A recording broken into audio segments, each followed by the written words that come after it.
Hi, my name is Hannah. Welcome back to my channel. I am excited to talk about some of the books that I've read the last little while. I have had the weirdest reading month. I think I'm just in a bit of a slump. I don't know what's going on. I've had the problem of I've read a bunch of books that are just fluffy, and I'm not even gonna bother to review some of them. Then I've also started a bunch of books and then just given up on them. I can't find the interest. I've started books that I've just felt like I've read before, you know? Like I start the first chapter, I'm like, I've read this. I don't have it saved on Goodreads. I don't know why, but it just, too much like deja vu almost. I feel like maybe I'm just reading too many similar books.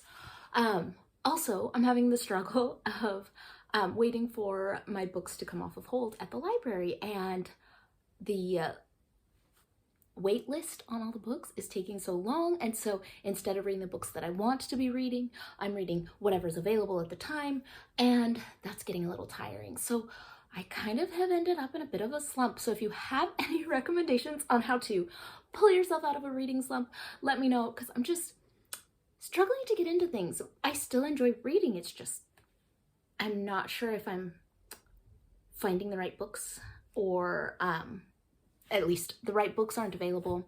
But I have read some really good ones the past little bit, so I do want to talk about some of those.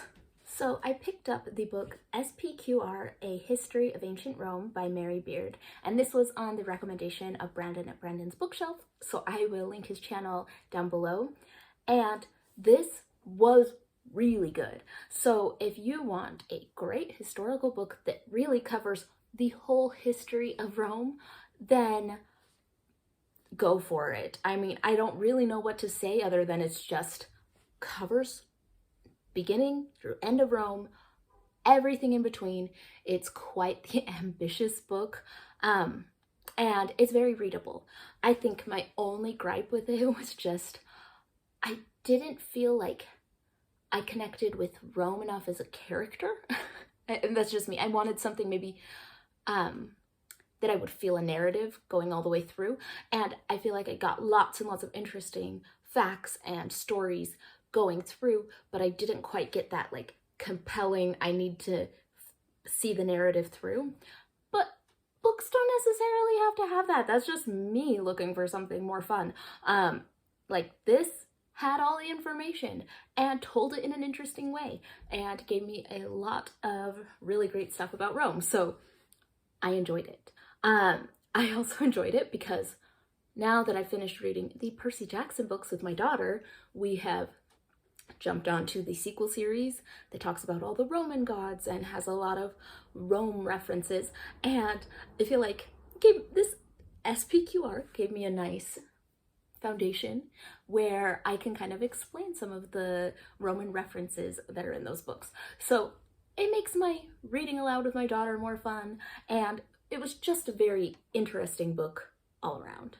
So I read the book Olga Dies Dreaming by Xochitl Gonzalez, and this, I'm glad I stuck with it. So I started out kind of like, oh, okay, it's another fluffy love life. You kind of get Olga, and she is a wedding planner, and she has a couple of flings with some different guys, and I'm like, oh, is this a rom-com? What's going on? And this ended up being a lot more than that, and I did really appreciate that. It is following Olga, and she is a wedding planner, and her brother Pedro is a congressman, and it talks a lot about their relationship, and they were raised by their grandmother because their mother left them when they were young, and their mother left to go be a revolutionary in Puerto Rico.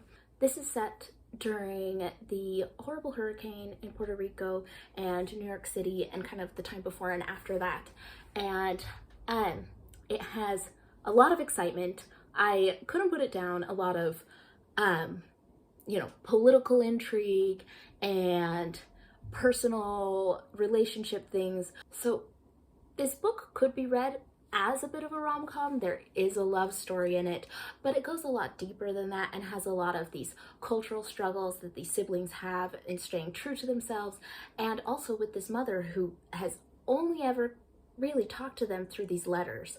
Watching Olga and Pedro try to come to grips with their lives and understand the influence that their mother has had on them, for good or for bad, and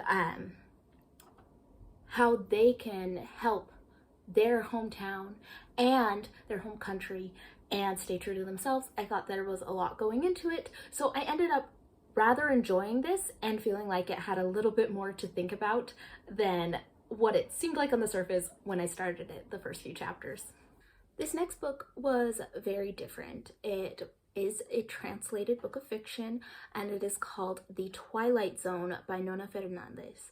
And this was very interesting. So it is in the middle of the Pinochet dictatorship and in Chile, and how the main character is trying to kind of come to grips with some of what has gone on during this time in their community.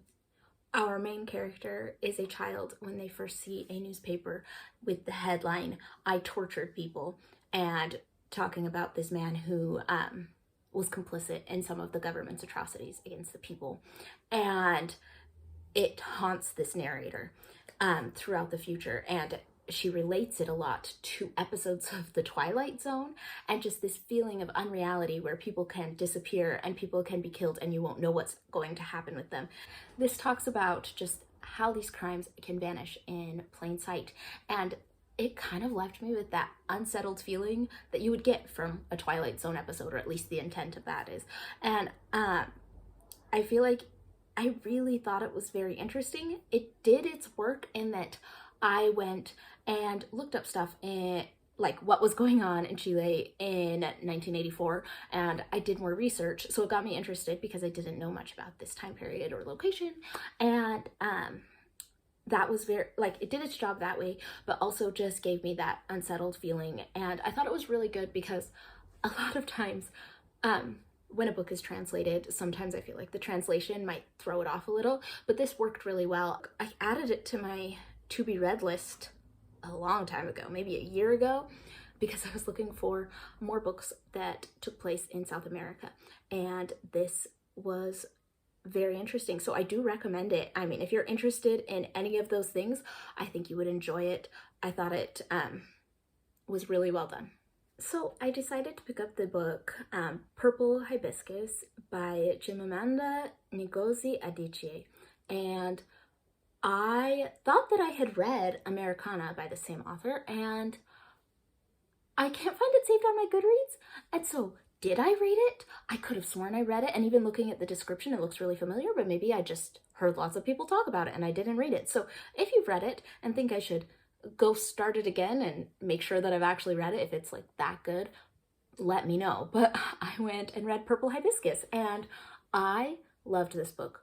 I thought there were so many layers in it, so much to think about, and really well done. So this is following two siblings living a rather privileged life in Nigeria, and they have a father who, as you see throughout the book, is just very controlling and abusive to the kids and to the mother. He uses his place of power in the community as a means of control for his family, but also as a means to really help all the community around him. So he is always donating anonymously to wonderful causes, is trying to help people, trying to publish the truth in his newspaper, trying to do the right thing. And he's very religious, and he uses that in his family as a way to control and manipulate, and it's really hard to see. We also have, during this time, some political unrest that is going on, and the father is tied up in it. There's his sister, who is a professor at the university, and things are not going great at the university either. And so, but the two siblings end up spending time with their aunt, and as their grandfather is very sick and about to pass away, and their grandfather is a heathen, is what they call him, because he is not a Catholic. And I thought there were a lot of interesting themes that we could look at throughout this book. I really liked just the idea. It was interesting to watch our main character. She was trying to seek this approval from her father. And there are some things that the father did that were good. He wasn't just a one-sided horrible person, but he was a horrible person. I mean, he was abusing her and her brother and her mother. But watching her seek that approval from her father, I thought had an interesting parallel to her father seeking approval from the church. And you just see that no matter what she does, it's never going to be enough. And it's the same thing with her father looking towards the Catholic Church, and no matter what he does, he's not going to be seen as equal in some of these white priests' eyes. And it's an interesting, I feel like it was an interesting parallel. I think it was interesting to see the stark comparison between the home and then the aunt's home. So in the father's home, he uses religion as a means to control and to judge and to punish his children. Everything is regimented and judged, and you have to walk on tiptoes. Everything has to be perfect. Where when they go to their aunt's house, their aunt, she's not a heathen like her father. She is also a Catholic, but she uses her religion as a means for joy in the family, something where they sing together, where when she's in difficult times, she prays for comfort and solace, and she prays to help others. And it's a different view of religion and its purpose. And I thought that those were interesting views put together. So this book is very much a coming of age book. And I thought that it was really beautiful to watch this girl go from believing everything that her father says and very closed off from the world to someone who can run and laugh and have fun and show joy. And I thought that that was really what the book needed. Like, there's a lot of heaviness in this book, but even through the end, it was about looking forward with hope and with joy, and I thought that that was really lovely. That's all the books that I'm going to talk about for now. I got a couple books off of hold at the library that I'm excited to read, and I'm hoping that I just figure out how to get out of this little bit of a reading slump. So if you have ideas for me, let me know, and I will see you all on the next one.